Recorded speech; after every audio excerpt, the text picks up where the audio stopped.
Welcome to Confident AF Live, taking your mindset next level to get next year's results today with me, your host, Brandon Foster.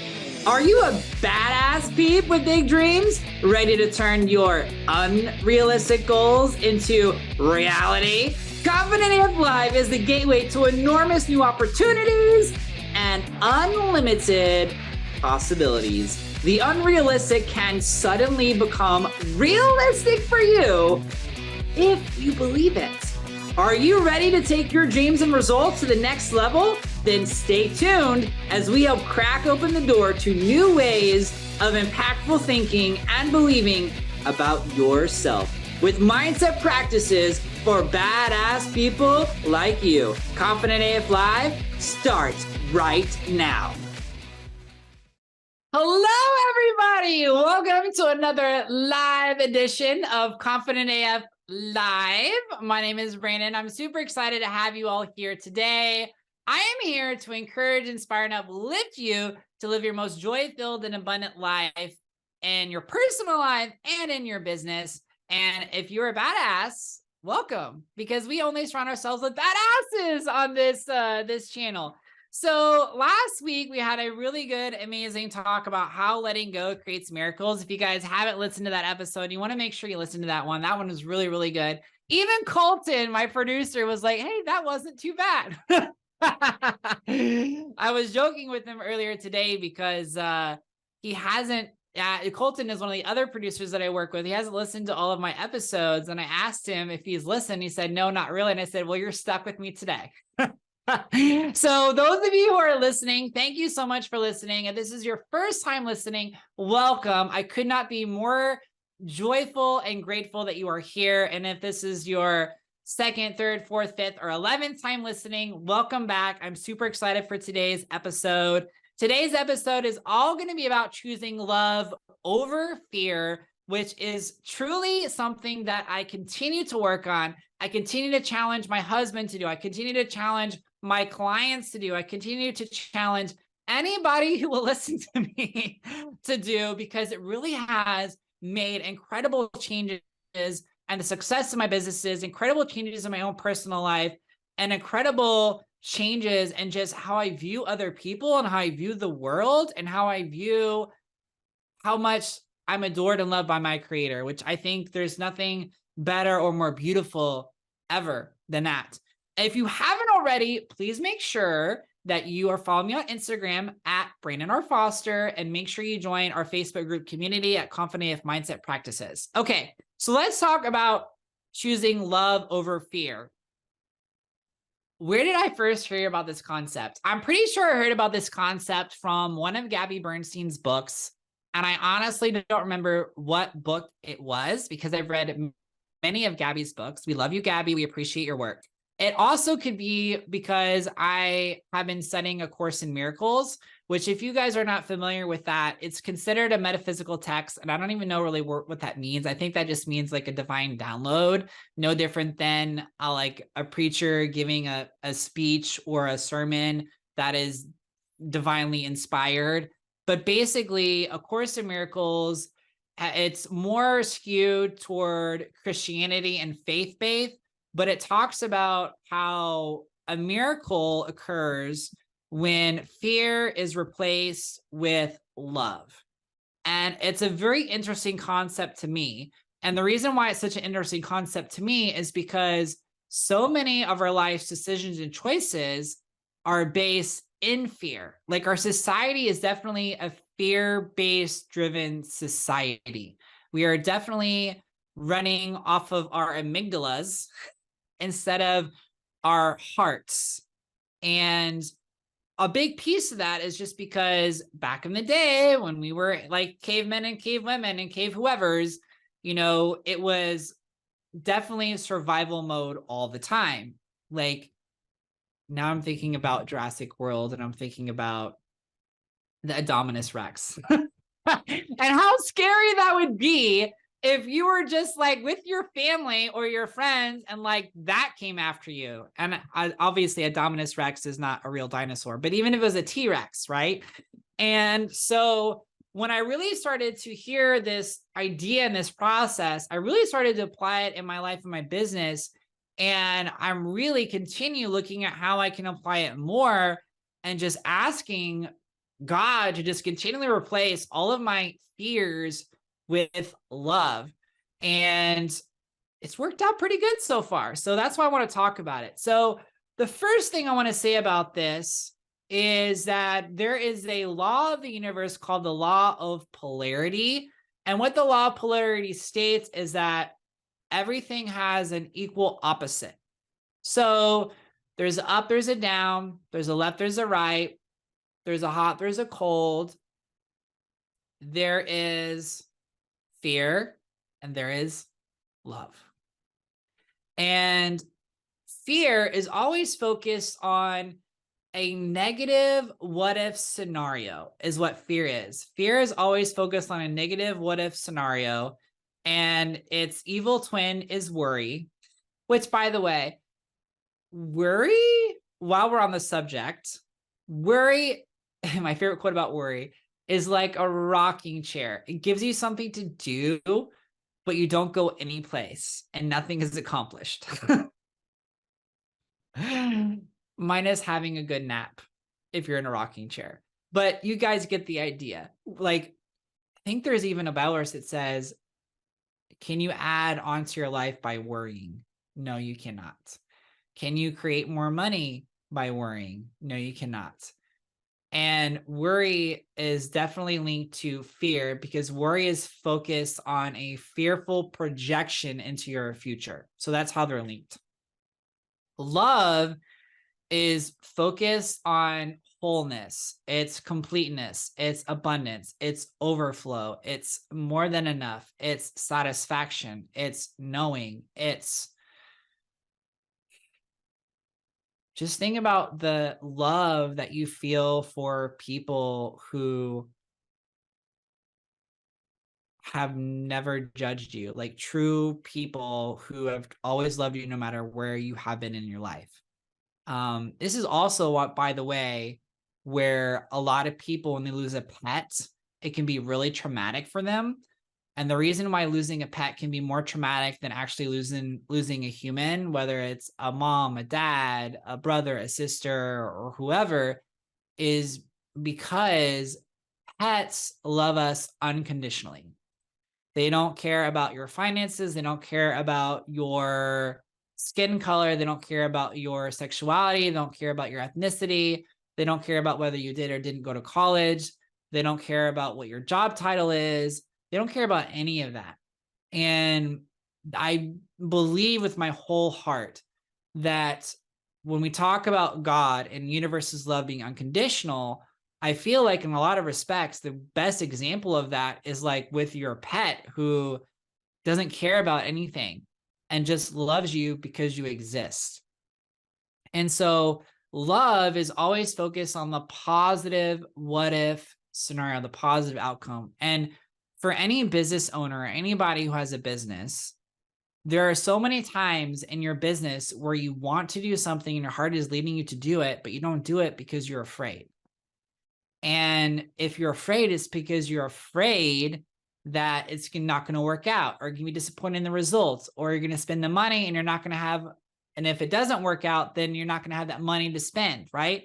Whereas love is like, no, like do the thing. And if it doesn't work out, like more money will be provided. If it doesn't work out, you know, in that relationship, you'll have a better relationship with somebody else. Like love is always saying you're safe, you're loved, you're adored. It's okay to try. It's okay to do your best. It's okay.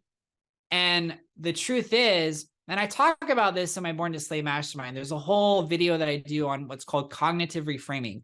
And cognitive reframing is when the normal thought pops up like, what if it doesn't work? And then you immediately learn to reframe and you say, well, we can at least try. And then if it's like, well, it didn't work the first time, why should we do it again? Well, maybe we can tweak it and maybe it'll work the second time. Or we don't have the resources. And then you, instead of saying, well, we don't have them and just quitting, you say, well, where can I find the resources?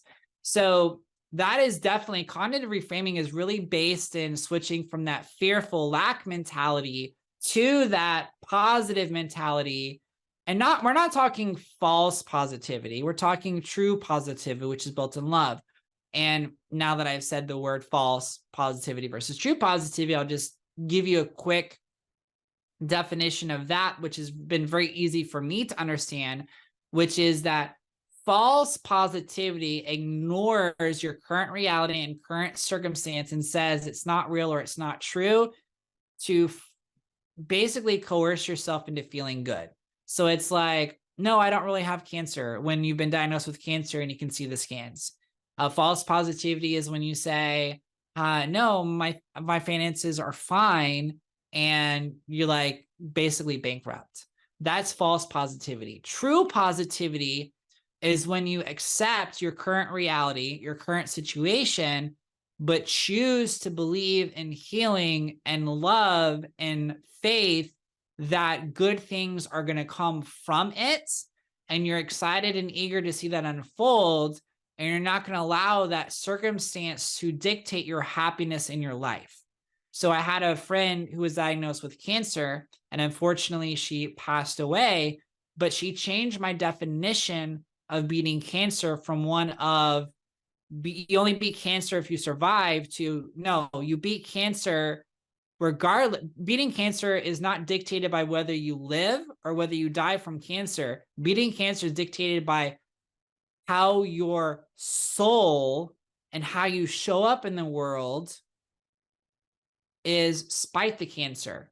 And she became more loving, more grateful, more joyful despite the cancer. So in all aspects of truth, she did defeat cancer. So true positivity means I'm not going to ignore my current reality or circumstances, but I don't have to stay here.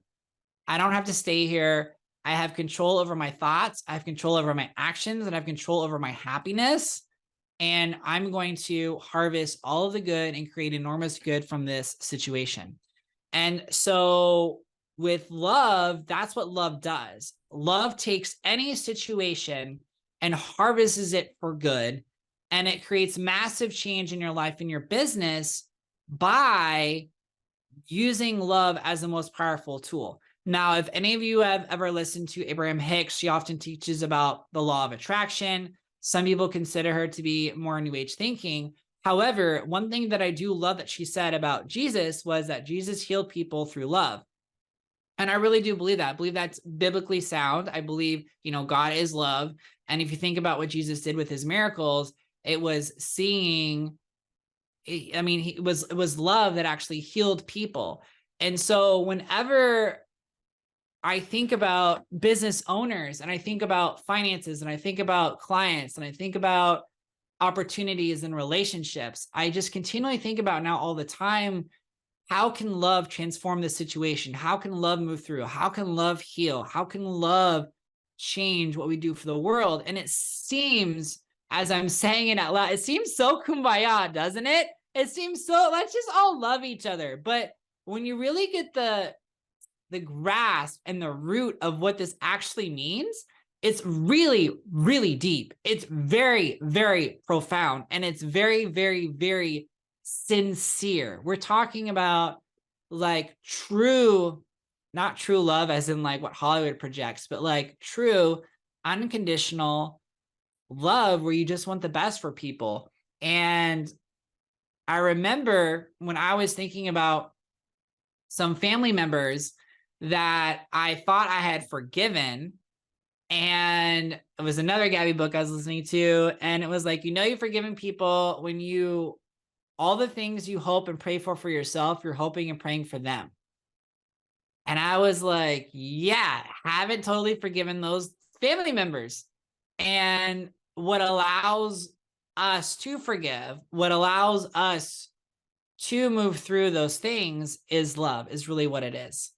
And so what I want to talk about 5 specific aspects where you can really choose to have love over fear. And I just want to provide some analogies and some examples of this so that you all can really grasp and understand about how powerful this actually is when you start to implement it into your daily life, into your daily business practice, in your relationships, in your finances. And it's really, really fascinating how this really can take root and do really amazing things.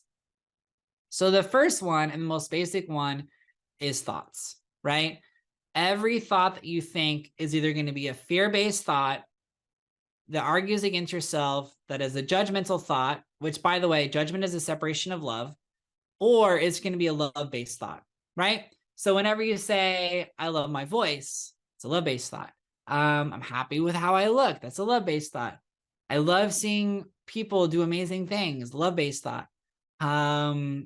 Fearful thought would be, I don't want that person to be successful because you're afraid that they're taking your success. So that's a lack thought. Or you could say, I don't like the fact that that person charges that much money for their services. That's a fearful thought because you're dealing with your own lack and you don't think you can afford it, which is why you want them to lower the price. When the truth is, if you had a loving thought, you would say, oh, that was created for me. That service, that car, the house, whatever is created for me, which means that that money is available. The resources are available and I'm going to find them. I'm going to figure it out and I'm going to be able to have what I want. It's different, very, very different. So one is thoughts, and you can do this with any of your thoughts that you think throughout the day. You can ask, is this a fear-based thought or is this a love-based thought? Now, what's really interesting is that, and I think Abraham Hicks said this too, but if you focus for 17 seconds on one thought, it will create space and energy that will lead you to another thought. So this is what creates people to either spiral up and to really amazing, joyful feelings or spiral down. So if you think about it, you can focus on a positive thought for 17 seconds, and that gives you more positive thoughts, more loving thoughts, or you can do the opposite and spiral down.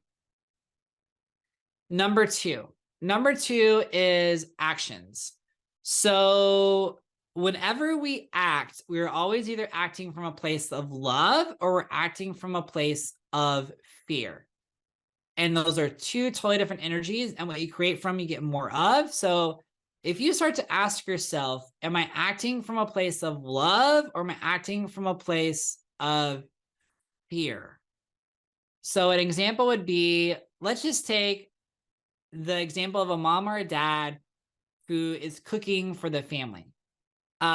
Fear-based thought would be, I don't have enough time to do this. I'm dropping the balls at things at work. I'm gonna lose some clients, but I have to do this because it's my responsibility.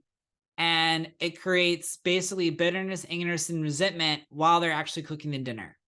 Versus love-based action, which says, I know I have work to do, but I love my family. And because I love my family and I'm blessed with my family, God's going to take care of everything work related while I cook an amazing meal. And I'm so grateful for the time for my family. And I'm so grateful that God is doing amazing things in my business while I focus on my family. Do you guys see the difference in those, in the thought process and the reason behind the actions? This is why you should never give out of a place of I owe. Because when you give out of a place of I owe someone or I owe something, it's giving from a place of fear. I think a lot of faith-based people give not because they want to give, but from fear of punishment of God, which is not the reason to give at all. Like, that's messed up energy. You should be giving because you feel overflow, because you feel grateful, and because you love giving back because of what God has done for you. So, and there's also the energy of giving because I want something in return, which is also a bad reason to give, because you're basically trying to guilt and shame people into giving you something back, right? Because like, that's messed up energy too. And that is totally based in fear and not in love. Because basically what you're doing is you're using your actions to manipulate and control people because you're afraid that people won't behave the way that you want them to do, instead of giving people their free will to do whatever they want to do.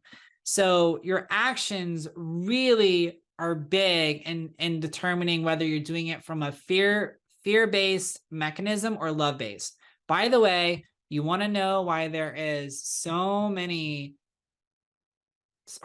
hatred, I should say, in politics. There's so much hatred in politics because so many of the decisions are based from a place of fear and not from a place of love. So many of the thought process are based on fear and not from a position of love. And so much judgment, which is a separation of love, right? And so interesting how I feel like if we as human beings could really start to look at each other as individuals and get to know, we would be able to see all the things to love about people. Because if you can see the places to love of someone else, it allows you to have conversations that open up new ideas and perspectives to reach common ground that you can't reach from a place of judgment and fear. Really, really interesting. Number 3 is acting out of fear or love from spending your money. And there's a great book called Happy Money by Ken Honda. He is basically a Japanese money expert on the emotional intelligence of money, which, by the way, is why I feel like there's a lot of money gurus out there who are really destructive in society, because so much of the focus is on practical pieces of like sacrifice and constriction that they miss the emotional intelligence component, which really is the root cause. Because if you change how someone thinks, you change what they do. And a lot of what we do is based on how we feel. And emotional intelligence is understanding your thought process and the emotions that it evokes. So if you really want to help society with money issues, then what you really need to help society with is emotional intelligence around money, which will then transform and change the actions that they take, which is really, really important. So in this book, Happy Money talks about how when you spend money, money can either cry or money can be happy. And what it is spending money from fear. Like, I'm paying my bill because I'm afraid if I don't, I'm going to get sued. Or if I don't pay my credit card, then they're going to put a lien on me or they're going to serve me papers, versus a place of love, which is I'm grateful that the company trusts me to afford and pay for their service. I am excited to use this service to bless my family. I'm excited to pay this company to bless their family. It's different energy when you're spending money from a place of love versus spending money from a place of fear. Number 4 is relationships, which we already kind of talked about it, but judgment is a separation of love and relationships. Fear is what creates a lot of relationships to disintegrate, because if you think about it, there's 3 main reasons why relationships disintegrate: trust, control, and recognition. And we often don't trust people in our relationships because we're afraid they're going to hurt us. We often try to control people in our relationships because we're afraid that if we don't control them, they're going to hurt us. And then recognition, we often don't want to recognize other people's needs in relationships and are so focused on our own needs because we're afraid if we're focused on them, they're not going to listen to us. And all of that is based in fear. But when you love, truly love, you're willing to open up your heart to trust someone. When you truly love, you're willing to let them have their free will, and you're willing to hear where they are. And that's what creates amazing relationships, is when 2 people can really create and make decisions and actions based from a place of love versus a place of fear. And number 5 is your business, and making decisions out of love to let people go might not is versus making a decision to let someone go from a place of fear. And this is something that I think is one of the hardest lessons for business owners to learn, is how do you let go of someone in love? And you do it because you realize that it's not a good fit for them. The role is not a good fit for them. The job is not a good fit for them. And what you're actually doing is you're saying, God, I know that there's something way better for them, a better fit for them, who you created them to be, better for their personality, better for their tools or skill sets, all those kinds of things. And by the way, I believe that you can teach skills, but you can't teach willingness. So if someone's not willing to do their part, willing to do the actions, willing to work on their mindset, then you might have to think if it's time to let them go. But other ways in your business is, are you afraid to spend money? Are you afraid to buy new equipment to up level? Or are you loving spending new money because you're going to impact more lives with what you're spending in your business? Are you loving the new technology to help the purpose of what you're doing?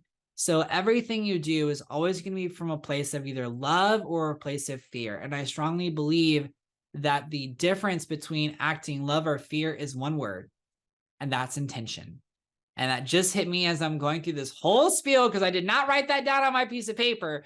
But I guess what I'm really telling all of you all today is I want you to be really intentional.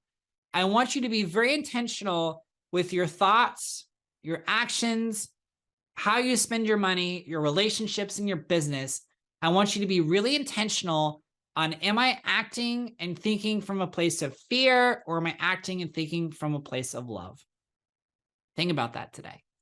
I love you guys so much. Thank you for listening. If you haven't already, like I said earlier, follow me at Brandon R. Foster on Instagram, and make sure you join the incredible like-minded community of other badass business owners in our Facebook group, Confident AF Mindset Practices. Have an amazing, amazing rest of your day. So much love, so much gratitude. Thank you for watching, and I will see you on YouTube, and I will talk to you where all the podcasts are next week. You have been listening to Confident AF Live, taking your mindset next level to get next year's results today, with host Brandon Foster on transformationtalkradio.com. Listen or watch live every Wednesday, 12 p.m. Pacific, 3 p.m. Eastern, where I help badasses like you with big dreams learn to take their impact and results next level, turning those unrealistic goals into reality. Confident AF Live is the gateway to enormous new opportunities and unlimited possibilities. For more information, get in touch with me, Brandon, at BrandonRFoster.com.